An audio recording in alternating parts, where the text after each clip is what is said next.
I was washing the breakfast dishes when my phone buzzed. At first, I thought it was just another notification, a bank alert, a random email. But as I wiped my hands and picked up my phone, the words on the screen made my breath hitch. I can't do this anymore, Jessica.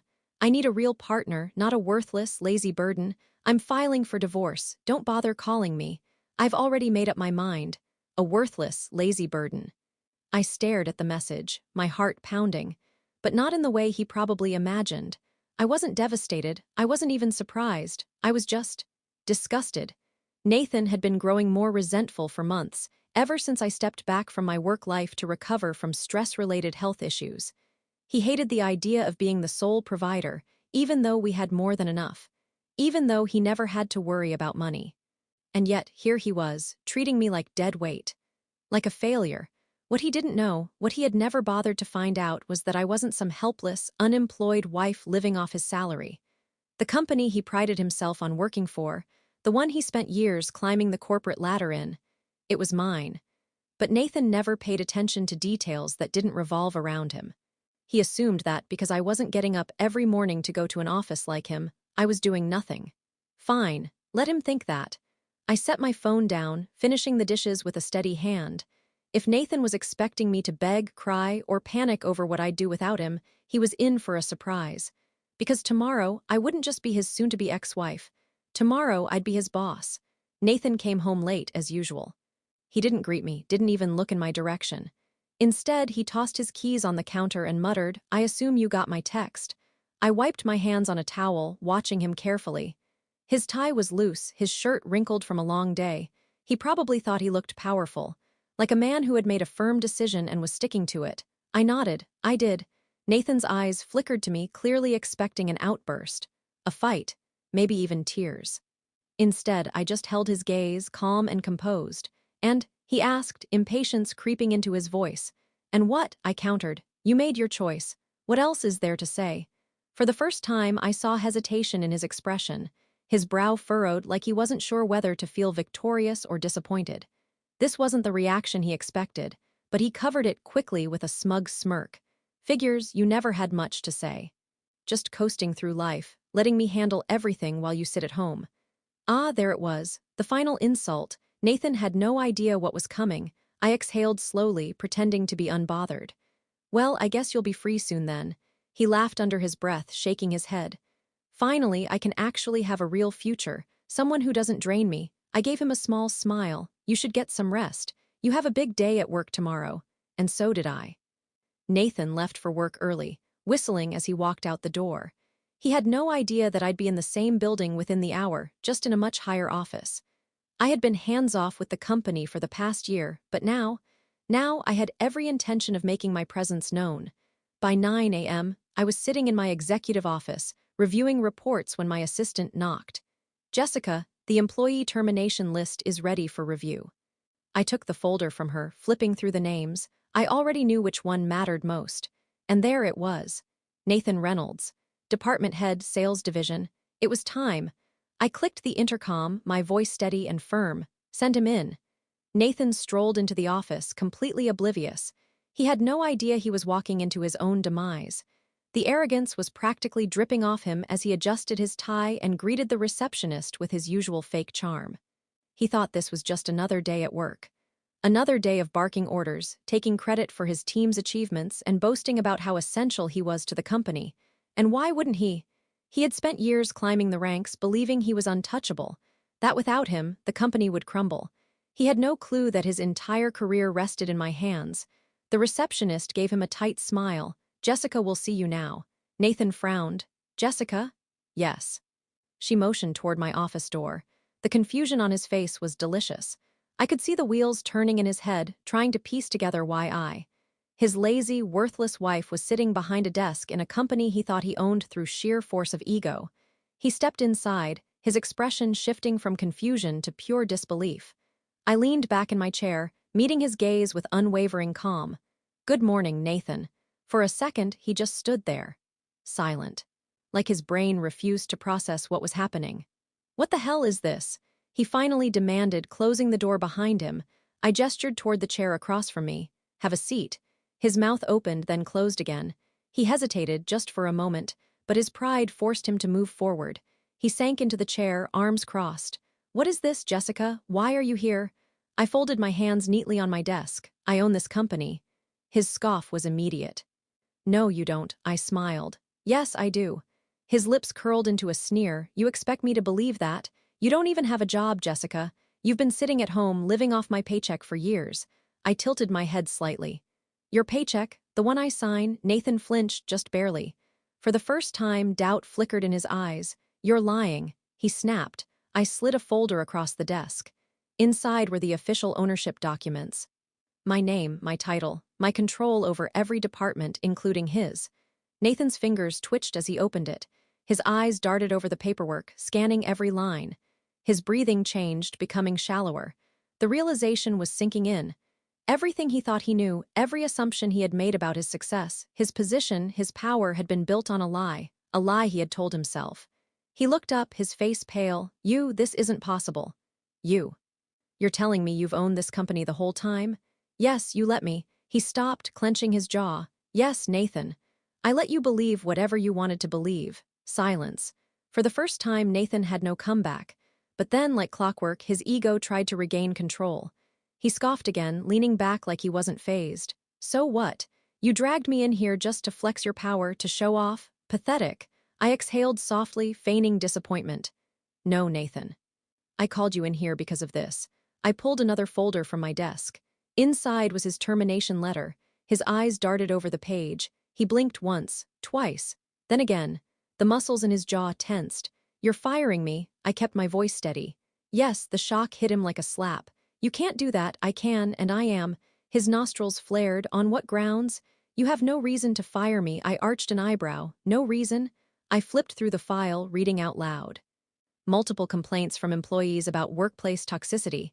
Failure to meet performance targets for the last 3 quarters. Reports of inappropriate remarks toward female colleagues.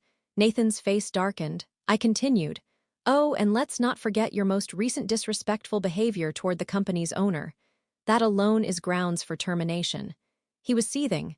"This is personal. You're using our divorce to get back at me." I smiled. "Oh no, Nathan. This is professional." I leaned forward, locking eyes with him. "But let's not pretend it doesn't feel damn good."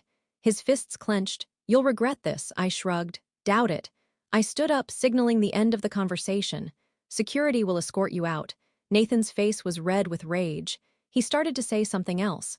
Some last, desperate attempt to salvage his pride. But security was already at the door. He had no choice. With one last glare, he walked out of the office he would never step into again. And just like that, I fired my own husband. But the real fireworks wouldn't start until tomorrow, because he had no idea what else was coming. Nathan was gone, escorted out of the building by security, humiliated, furious, but still clueless about how much worse things were going to get. I expected him to show up at home that night, maybe throw a fit, demand an explanation. But instead, my phone buzzed with a single text from him. "You think this is over? I'll take half of everything in the divorce. You'll regret this." I smirked. "Oh, Nathan, if only you knew I didn't respond." Let him stew in his own delusions for a little longer. Tomorrow, reality would hit him like a freight train. I arrived at the office at 8 a.m. sharp. There was already a buzz in the building. Nathan's termination had spread fast. Employees who had suffered under his arrogance, his condescension, his fake leadership, they were relieved, some even celebrated. And then, at exactly 8:17 a.m., my assistant knocked on the door. "Jessica, we just got a call from the legal department. Nathan is trying to file a wrongful termination lawsuit." I let out a small laugh, predictable. I leaned back in my chair. "And they're not worried. He doesn't have a case. We have extensive documentation on his performance issues, complaints from staff, and financial mismanagement in his department. He has no legal standing." Of course he didn't. Nathan thought power came from bluffing, from bullying his way through situations. But power, real power, that came from being prepared. "Let the lawyers handle it," I said calmly. "But send me any new developments." She nodded and left. I was almost looking forward to the moment when Nathan realized that this wasn't a game, that he wasn't dealing with the passive, obedient wife he had convinced himself I was. But the real storm, that hit around noon. At exactly 12:03 p.m., my assistant rushed into my office, eyes wide. "You need to see this," she said, holding up her phone. I took it from her, scanning the company-wide email that had just gone out. It was from HR. Subject: immediate announcement regarding Nathan Reynolds. Dear team, as of today, Nathan Reynolds is no longer employed at our company. Additionally, an internal review has revealed concerning financial activity under his department, including unauthorized budget allocations and misuse of company funds. A formal investigation is underway. We encourage any employees with additional information to come forward. Sincerely, HR Department. I let out a low whistle. That was fast. My assistant gave me a knowing look. I think HR has been waiting to get rid of him for a while. I had no doubt. Nathan had spent years believing he was untouchable, that his charm and smooth talking could cover up his incompetence. But the truth always has a way of coming out. And now, the walls were closing in. At that moment, my phone buzzed. "Nathan," I let it ring. Then another text came through. "What did you do?" I smiled, but before I could even put my phone down, another message popped up. This time from an unknown number. I opened it. "Jessica, I don't know if you remember me, but I used to work under Nathan. I thought you should know. He's been taking credit for other people's work for years, and there's more. I have proof." I sat up straighter. "Proof?" I quickly typed back. "Tell me everything." 30 minutes later, I sat across from Ben, a former employee who had left the company 6 months ago. I remembered him now. Smart, hardworking, but mysteriously resigned despite being up for a promotion. And now I knew why. Nathan sabotaged me. Ben said bitterly, "I had a project, one I worked on for months. At the last second, he took credit for it, changed the name on the final proposal, and made sure I was reassigned before I could fight back." My stomach twisted. That's worse than I thought. Ben clenched his jaw. "I have emails, screenshots, I kept records, just in case I ever needed to prove what happened." I exhaled slowly. Nathan hadn't just been incompetent, he had actively destroyed other people's careers to prop up his own. And now he was going to pay for it. At exactly 6:45 p.m., Nathan stormed into our house, or rather my house. The minute he slammed the door behind him, I looked up from my glass of wine. He was furious. "What the hell is going on, Jessica?" he barked. "HR is investigating me. People are talking about fraud. This is a damn witch hunt." I took a slow sip of my wine, completely unfazed. "You mean an investigation into your misconduct?" Nathan's face turned red. "You did this. You set me up." I set my glass down. "No, Nathan, you set yourself up. You just never thought anyone would call you out." He ran a hand through his hair, his confidence cracking. "This isn't happening. This can't be happening." I stood, looking him dead in the eye. "Oh, it's happening. And it's only going to get worse for you from here." His breath hitched. He knew I wasn't bluffing. And then, just when I thought the night couldn't get any better, my lawyer called. I picked up the phone, keeping my eyes locked on Nathan's. "Good timing," I said smoothly. "We were just discussing his future." Nathan swallowed hard. Because for the first time in his life, he wasn't the one in control. And the best part, I wasn't even close to being finished with him. Nathan was unraveling. His whole life had been built on arrogance, on the belief that he was always one step ahead, always in control. But now he was standing in my living room. His face twisted in disbelief as he listened to my one-sided phone conversation with my lawyer. I ended the call with a satisfied hum and placed my phone on the counter. Then I turned to him, arms crossed. "Perfectly calm, Jessica," he said. His voice low, strained. "Tell me this is all some kind of joke." I tilted my head slightly. "Which part? The fraud investigation, the fact that you're unemployed, the reality that you have no case against me. You'll have to be more specific." Nathan's fists clenched at his sides. "You own the company I worked for. How the hell did that happen? You don't even have a background in business." I laughed softly. "That's the funny part, Nathan, I do. You just never cared to ask." He scoffed. "Bullshit. Sit down," I said, my voice suddenly sharp. "Let me explain how blind you've been." Nathan hesitated. I could see the battle in his head, his pride telling him not to obey me but his desperation forcing him to listen. Finally, he sank onto the couch, arms crossed tightly. I sat across from him, enjoying every second of his unraveling world. "You remember my father's company, don't you?" I asked, watching his reaction carefully. His brows furrowed. "Your dad owned a software company or something, right? But he sold it." I smiled. "Wrong, he never sold it. He stepped down as CEO when his health declined. But instead of selling it off to some investor, he left it to me. Nathan's mouth opened slightly before snapping shut. I continued. Of course, back then, I wasn't ready to take over. I was still in my 20s, fresh out of college. So I hired a management team to run it while I learned everything I could about the business world. I studied quietly, watched from the sidelines, and when I was ready, I leaned forward slightly. I took over. Nathan shook his head. His expression caught between shock and denial. No way. If you ran the company, I would have known. I worked there for 6 years. There's no way you were the owner. I let out a small laugh.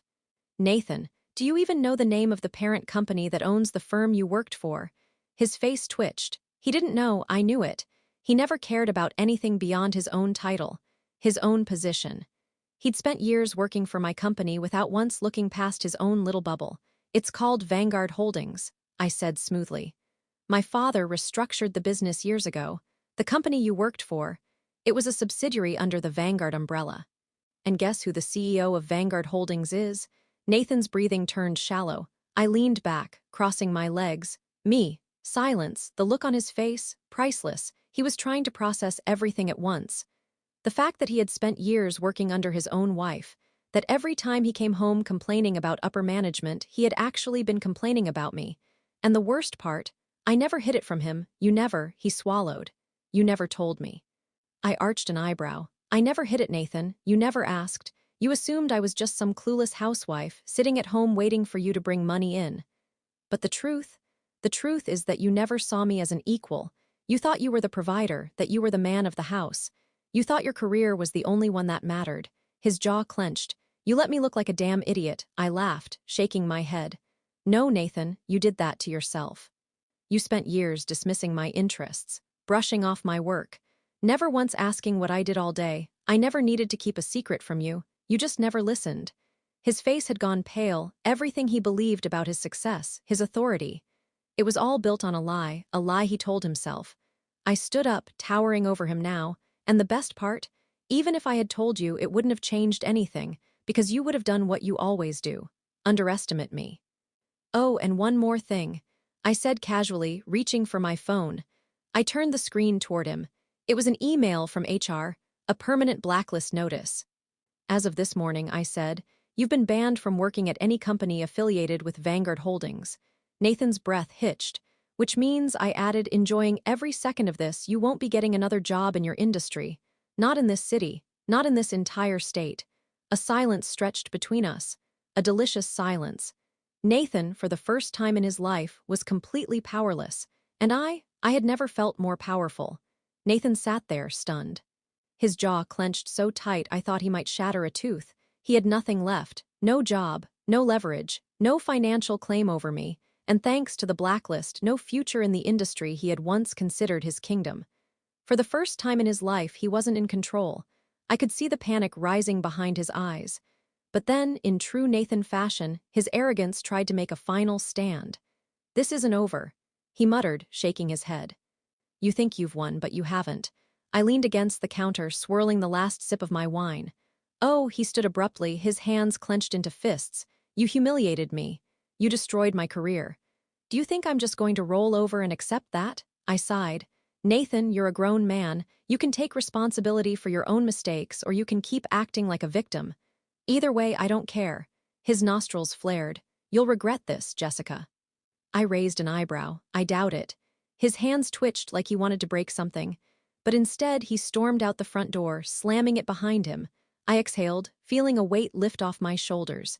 It was over, or so I thought. I should have known Nathan wouldn't go down quietly. Because the next morning, I woke up to chaos. I was sipping my coffee when my phone started buzzing relentlessly. At first, I ignored it. But then my assistant's name flashed on the screen. I picked up immediately. What's wrong? She sounded breathless. You need to check social media right now. Frowning, I opened my laptop and clicked onto the news. And there it was. Nathan had gone public. A viral post written by him, spreading like wildfire across multiple platforms. Betrayed by the woman I loved, the truth about my divorce. I devoted my life to a woman who pretended to love me. She let me believe I was building a future for us, all while secretly plotting to destroy me. She humiliated me, fired me, blacklisted me from my industry, and now she wants to leave me with nothing. I gave her everything, and in return, she ruined my life. Is this what marriage has come to? Men, be warned. This is what happens when you trust the wrong woman. The post had already racked up thousands of shares and comments. I scrolled through the responses. Men rallied behind him, calling me a gold digger, a narcissist, a vindictive ex-wife who wanted to ruin a good man's life. Women, on the other hand, they weren't buying it. Hundreds of them were digging up the truth. Someone had found Nathan's work record. Someone else had found the HR statement about the fraud investigation. And then the screenshots started surfacing. Former employees, coworkers, even old friends started exposing him. Ben, the guy Nathan had sabotaged. He posted the emails proving Nathan stole his project. A former female employee shared a story about how Nathan had made inappropriate remarks to her. Someone else leaked proof that Nathan had been using company funds for luxury expenses under entertainment costs. His carefully crafted lie was crumbling before his eyes. And then the final nail in the coffin appeared. A legal document surfaced, our prenup. A woman on Twitter had found it in the public records and posted a breakdown. So let me get this straight. Jessica already owned her company before marriage. Nathan signed a prenup stating separate assets remain separate. He cheated, got fired for fraud, and now wants to act like a victim? Sir, please, cry harder. The internet ate him alive. By noon, the tide had completely turned. The same men who had been defending him that morning, nowhere to be found. You're going to love this. What? Nathan's job prospects? Dead. Every single company he's applied to has turned him down. I smiled. Let me guess. Bad references? Oh, worse, she said. His social media stunt, it backfired. HR reps from multiple firms saw it and decided he's a liability. Nobody wants to touch him now. I leaned back in my chair, satisfied. Nathan had burned every bridge himself. He was now a pariah in his own industry. And me, I was thriving. The last I heard about Nathan was that he had moved back in with his parents. The man who had called me a lazy burden was now unemployed, living off his mother's generosity. The irony wasn't lost on me. And the best part? I didn't even have to do anything. Nathan had spent years underestimating me. He thought he could control me, manipulate me, erase me. But in the end, he only erased himself. Nathan was gone, not just from my life, but from everything he once valued. His job, his reputation, his future in the industry, and me, I was flourishing. 6 months after Nathan's downfall, my company had expanded. We had just secured a major partnership, and the press loved the story of a female CEO taking control of her destiny. The irony. The success Nathan once mocked as a hobby had become bigger than he could have ever imagined. I sat in my office one morning, sipping coffee, when my assistant knocked and poked her head in. "Jessica," she said, barely containing a smirk, "you're going to want to see this."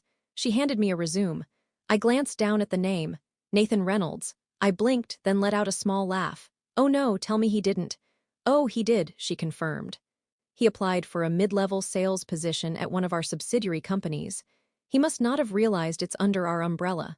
I flipped through the document, stripped down credentials. No mention of why he left his last job, a desperate attempt to start over. I leaned back, tapping my nails against my desk, and the hiring manager sent this to me because... My assistant smirked. "Because she thought you'd find it entertaining." I exhaled, shaking my head. Nathan, applying to work under me again. Life had a funny way of coming full circle. "Do you want to reject him?" my assistant asked. I stared at the resume for a long moment, then smiled. "No," I said, setting it down. "I want them to call him in for an interview." A week later, Nathan sat in a stiff chair in a boardroom. Wearing a cheap suit, his shoulders slumped. He looked nothing like the man he had once been. No arrogance. No confidence. Just defeat. He had no idea I was coming. He thought he was meeting a hiring manager. Instead, when the door opened, I walked in. The color drained from his face. I smiled, setting my folder down. Nathan, what a surprise. His lips parted slightly as if searching for an excuse to leave. But he couldn't. He needed this job. I took a seat across from him, flipping open his resume. I mused, pretending to read. "I see you left your last job off here. Any particular reason?" His jaw tensed. "Jessica." "Oh, please, let's keep this professional." I interrupted smoothly. "I mean, you applied here, didn't you? Clearly, you must think I'm a fair boss." Nathan swallowed hard. He had walked into his own trap. I closed the folder, clasping my hands together. "Tell me, Nathan, why should we hire you?" He exhaled sharply, his fingers twitching in his lap. He cleared his throat. I know the industry. I'm good at what I do. I need a second chance. A second chance, I echoed, tapping my chin. Interesting. And tell me, how many second chances did you give the employees you sabotaged, the people whose careers you stepped on? Nathan flinched. I leaned forward. How many second chances did you give me when you called me a lazy burden and walked out? Silence. He had nothing to say. I sighed, standing up. You know, Nathan, I actually considered hiring you, just to watch you struggle under a boss you never respected. His eyes lit up for half a second. Hopeful. But then, I continued, I realized something, you haven't earned it. His face fell. I picked up his resume, ripped it cleanly in half, and let the pieces flutter onto the desk. I wouldn't hire you for a janitorial position. Nathan's fists clenched, but he didn't argue. He couldn't. I walked to the door, pausing just before I left. Oh, and Nathan. I turned slightly, meeting his eyes one last time. Next time you call a woman a worthless burden, make sure she isn't the one signing your paychecks. Then I walked out, leaving him sitting there. No job, no future, no power, just a broken man reaping what he had sown. Nathan never recovered. He bounced between dead-end jobs, unable to climb back up the ladder he had once ruled. Eventually, he moved out of state, trying to escape the reputation he had built for himself. Meanwhile, my company soared. We expanded internationally, making headlines as a powerhouse led by a woman who refused to be underestimated. And one day, during a major business gala, a journalist asked me, Jessica, what's the secret to your success? I smiled, taking a sip of champagne. Never let anyone tell you your worth. Especially not a man who is threatened by it. The best revenge was never ruining Nathan's life. It was simply building my own, without him, better, stronger, and completely, unapologetically mine.